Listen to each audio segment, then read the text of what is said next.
दोस्तों जय माता दी। गुरु महाराज की ज्ञानी और अत्यधिक संवेदनशील राशि मीन राशि के जात को कैसा रहेगा नवंबर माह आपके लिए। शनि 7.5 की मध्यम अढ़ैया आप पे चल रही है, परंतु एक खुशखबरी ये है कि नवंबर और 5 दिसंबर तक 7.5 का प्रभाव कुछ समय के लिए हटने वाला है और आपके ग्रह गोचरी व्यवस्था नवंबर माह के लिए क्या कह रही है इसकी हम चर्चा करेंगे। और ग्रह जिन नक्षत्रों में हैं वो नक्षत्र क्या कह रहे हैं और नक्षत्रों के उपाय करके हम ये माह अच्छा कैसे बना सकते हैं इसकी हम चर्चा करेंगे। आप सबके हेल्प करने के लिए तैयार रहते हो, कई बार अपना नुकसान करके भी दूसरों की सहायता करते हो, तो सहायता करिए परंतु थोड़ा सा अपने बारे में पहले सोच लीजिए। तो संक्षेप में ये माह क्या कह रहा है, आपके आत्मबल और निर्णय क्षमता में वृद्धि होगी, कैरियर में प्रगति के योग हैं, परिवार में सामंजस्य रहेगा, धार्मिक और आध्यात्मिक कार्यों में रुचि बढ़ेगी, पहले से भी बहुत ज़्यादा रहती है, और स्वास्थ्य अच्छा रहेगा। गुरुवार को केले के पेड़ की पूजन आपको करते रहना चाहिए। चलिए अब हम बात करते हैं कि ये ग्रह गोचरी व्यवस्था क्या कह रही है। तो ये है मीन राशि और ये बैठे हुए हैं शनि महाराज यहाँ पे बकरी होके।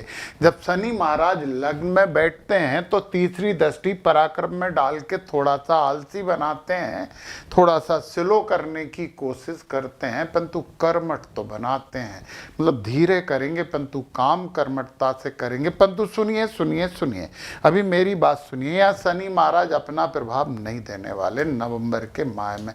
क्यों नहीं देने वाले उसकी बात अपन करना शुरू करते हैं। ये उच्च के होके गुरु महाराज 5वें भाव में बैठे हैं। ये आनंद का भाव है, आपकी संतति का भाव है। यदि आप शादीशुदा हैं और यदि आप पढ़ते हैं तो आपकी शिक्षा का भाव है। तीनों ही चीज़ों में भरपूर सकारात्मकता है। इस सकारात्मकता को महसूस कीजिए, इस सकारात्मकता का सदुपयोग करिए। गुरु महाराज की 1 2 3 4 5 5वीं दृष्टि भाग्य पे पड़ रही है और भाग्य में बैठे हैं बुध और मंगल। मंगल अपनी राशि में बैठे हैं और बुध महाराज मंगल के साथ थोड़े कम कंफर्टेबल रहते हैं, परंतु मंगल महाराज 8 तारीख से अस्त हो जाएंगे। तो जब मंगल अस्त हो जाएंगे तो बुध का प्रभाव पड़ेगा और गुरु महाराज दोनों को देख भी रहे हैं। और कौन सी दृष्टि से देख रहे हैं? 5वीं अमृतमयी दृष्टि से। 1 2 3 4 5 भाग्य को तो अच्छा करने वाले हैं। देखिए सकारात्मक सोचोगे तो भाग्य निश्चित अच्छा होगा। एक और बात कि ये नक्षत्रों का प्रभाव तो पड़ेगा ही पड़ेगा, परंतु जब ग्रहों की बात करते हैं तो आपकी जन्म कुंडली में कौन सा ग्रह कहाँ है उसके आधार पे इन फलों में परिवर्तन हो जाता है। यहाँ पे हम जो बात कर रहे हैं एक सेंट्रल टेंडेंसी की बात कर रहे हैं। तो बिल्कुल सही बात तो तब होगी जब आपकी पर्सनल कुंडली हमारे पास हो, तो उसके लिए आप कांटेक्ट कर सकते हैं। और ऐप है उसमें मेरी क्लासेस भी हैं, वो भी आप डाउनलोड कर सकते हैं, लिंक नीचे है। और बहुत जल्दी मैं केपी की क्लास भी शुरू करने वाला हूं और उससे पहले मैं चाह रहा हूं कि मेरी केपी वाली किताब भी आप लोगों को मिल जाए, परंतु उसमें थोड़ा समय है। अभी हम बात करते हैं 5वीं दृष्टि। 5वीं के बाद ये 7वीं दृष्टि गुरु महाराज लाभ स्थान पर डाल रहे हैं। शनि महाराज की राशि है, लाभ स्थान है। लाभ स्थान है फ्रेंड सर्किल का है, बड़े भाई बहनों का है, सब अच्छा होगा, सब आपके पक्ष में रहेंगे। इसीलिए मैंने बोला कि परिवार में सामंजस्य रहेगा, ये तो अच्छी बात है। और यदि अच्छे संबंध नहीं है तो बना लीजिए, फायदे में रहोगे, लाभ प्राप्त करोगे। बिल्कुल बना लेना चाहिए आपको ये। और मैं जिसके लिए मैंने गुरु महाराज की यहाँ बात की थी वो बात ये है कि गुरु महाराज की नवी दृष्टि जो है जो कि अमृतमयी दृष्टि होती है, जो कि पूर्व जन्म के सत्कर्मों का फल होती है, वो लग्न में पड़ रही है। और लग्न में शनि महाराज बैठे हैं और शनि महाराज को गुरु अपनी अमृतमयी दृष्टि से देख रहे हैं। और शनि महाराज गुरु की ही राशि में भी बैठे हैं, और तो और शनि महाराज गुरु के ही नक्षत्र में बैठे हैं। चारों तरफ से गुरु महाराज ने शनि को अपने प्रभाव में ले लिया है। अब शनि महाराज वो ही करेंगे जो गुरु चाहेंगे। तो 5 दिसंबर तक 7.5 का नो इफेक्ट, कोई प्रभाव आप पे नहीं पड़ेगा। और फिर और खुशखबरी है कि अगली साल मई के बाद गुरु परमानेंट यहाँ आ जाएंगे, तो आनंद ही आनंद है। फिर तो आप पूरा 1 साल के लिए प्रसन्न हो सकते हो। चलिए, इतनी बात कर ली है। यहाँ पे केतु बैठे हैं, ये आपके रोग का भाव है, ये रिपु का भाव है, ऋण का भाव है, परंतु सेवा का भाव भी तो यही है। केतु यहाँ से शत्रुओं से मुक्ति देने का काम करते हैं। परंतु पता मुक्ति कैसे दिलवाते हैं? केतु कहते हैं शत्रुओं को क्षमा कर दो यार, भगवान करेगा उनके लिए जो भी करेगा। अरे आप कर सकते हो तो आप करिए ना, शत्रुओं को क्यों छोड़ोगे? मत छोड़ना शत्रुओं को। आध्यात्मिकता आपको रहेगी, ठीक है ना। धर्म कर्म में आप सेवा करिए, आप मंदिर जाइए, मंदिर जाके थोड़ा सा वहाँ कुछ करिए, झाड़ू वाड़ू लगा दीजिए, मंदिर की साफ सफाई में भाग लीजिए, मंदिर में कोई कार्यक्रम हो रहा है उसकी व्यवस्था में जुट जाइए। देखिए आपको बहुत अच्छा लाभ मिलने वाला है इससे। फिर हम धन भाव की भी बात कर लेते हैं। धन भाव के स्वामी बैठे हैं आपके भाग्य भाव में, तो भाग्य में धन है। अस्त हो जाएंगे तो भी भाग्य में धन है। अपनी राशि में अस्त हुए हैं, तो अस्त होने का मतलब सूर्य के पास रहना। सूर्य के पास रहना तो सूर्य और मंगल तो मित्र हैं। मंगल अस्त होंगे तब भी उनका थोड़ा बहुत प्रभाव तो जरूर रहेगा। और अब मैं अष्टम भाव की सीधी बात कर लेता हूं। यहाँ पे सूर्य और शुक्र हैं। सूर्य यहाँ पे आध्यात्मिक बनाते हैं, थोड़ी सी ब्लड प्रेशर से, हार्ट से संबंधित समस्या देते हैं। शुक्र मानसिकता को बिगाड़ने का काम करते हैं।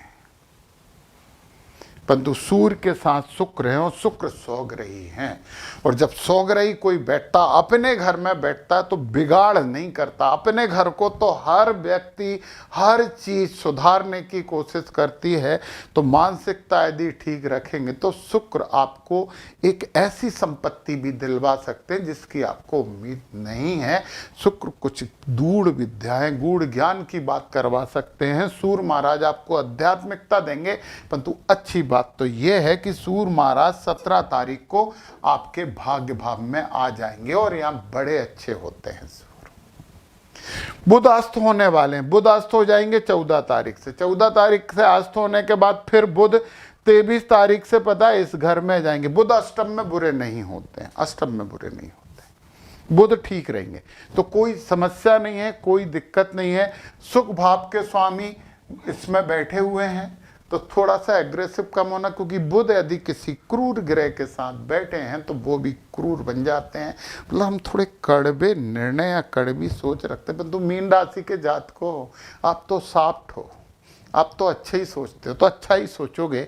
ये कर्म है, कर्म में गुरु हैं। कर्म तो आपका ज्ञान से परिपूर्ण रहने वाला है, और गुरु तो आपकी बुद्धि वाले भाव में बैठे, शिक्षा के भाव में बैठे। तो कुछ अच्छी डिग्रियां ले लीजिए, कुछ अच्छे एग्जाम की तैयारी कर लीजिए। बड़ा अच्छा समय है स्टूडेंट लोगों।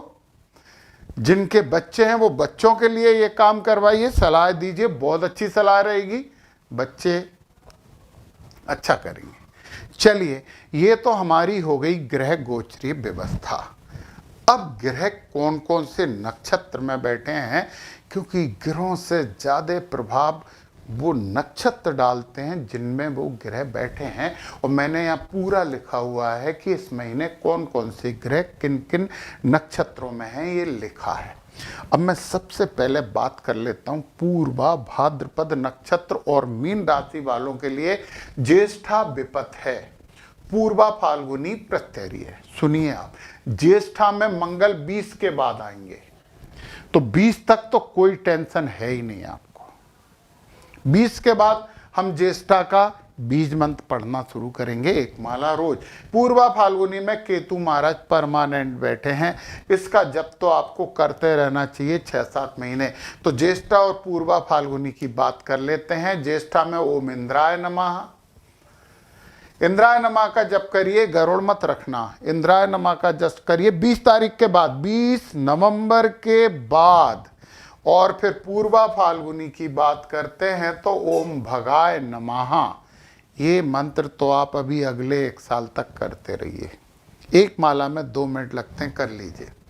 हम बात कर रहे थे पूर्वा भाद्रपद की, अब हम उत्तरा भाद्रपद की बात करते हैं और मीन राशि की बात करते हैं।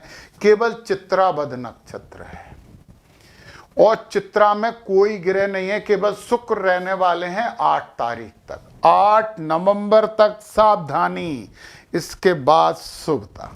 तो 8 नवंबर तक आप कम से कम 3 माला चित्रा नक्षत्र ओम त्वष्टे नमः की करिए। बद है तो जैसा देव वैसी पूजा, बहुत ही बुरा नक्षत्र है, 3 माला करिए, 10 मिनट में हो जाएंगी आराम से। 10 मिनट तो मैंने ज़्यादा बोल दिए हैं, 6-7 मिनट में आप कर लोगे 3 मालाएं। तो ओम त्वष्टे नमः का जप करिए 8 नवंबर तक, इसके बाद आप अपना काम कर सकते हो। तो यार अच्छा है ये। उत्तरा भाद्रपद में तो अधिकतर जो ग्रह बैठे हैं उत्तरा भाद्रपद नक्षत्र के हिसाब से अच्छे नक्षत्रों में बैठे। फिर रेवती नक्षत्र की बात करें तो स्वाति वध है और पूर्वा फाल्गुनी विपत है। अब स्वाति वध है और पूर्वा फाल्गुनी विपत है, तो स्वाति में देख लेते हैं अपन। स्वाति में सूर्य केवल 7 तारीख तक रहने वाले हैं, केवल 7 तारीख तक आपको ये जप करना चाहिए। स्वाति की बात करते हैं, ओम वायवे नमः। ये आप कब तक करने वाले हैं? ये आप 7 तारीख तक करने वाले हैं। ओम वायवे नमः 7 तारीख तक करिए। बद नक्षत्र 2-3 माला करिए कम से कम। और फिर ये जो पूर्वा फाल्गुनी विपत है, केतु महाराज, केतु महाराज जो पूर्वा फाल्गुनी में है ये विपत हैं, तो इनकी माला आप एक रोज करते रहिए। पूर्वा फाल्गुनी की बात करते हैं, ओम भगाय नमः की रोज एक माला करते रहिए, आपके लिए निश्चित ही शुभता होगी। जब हम अच्छा करेंगे तो अच्छा होगा, जब हम अच्छा सोचेंगे तो और अच्छा होगा। देखिए आप लोग साफ्ट हो, ज्ञानी हो, विद्वान हो, उंगलियां किसी पे उठाने का काम करते नहीं हो तो करना भी मत। बहुत अच्छा है, अच्छा माँ है, इसे और अच्छा बनाने के लिए जो उपाय बताए गए हैं वो करिए और इसे यादगार बना लीजिए। जय माता दी।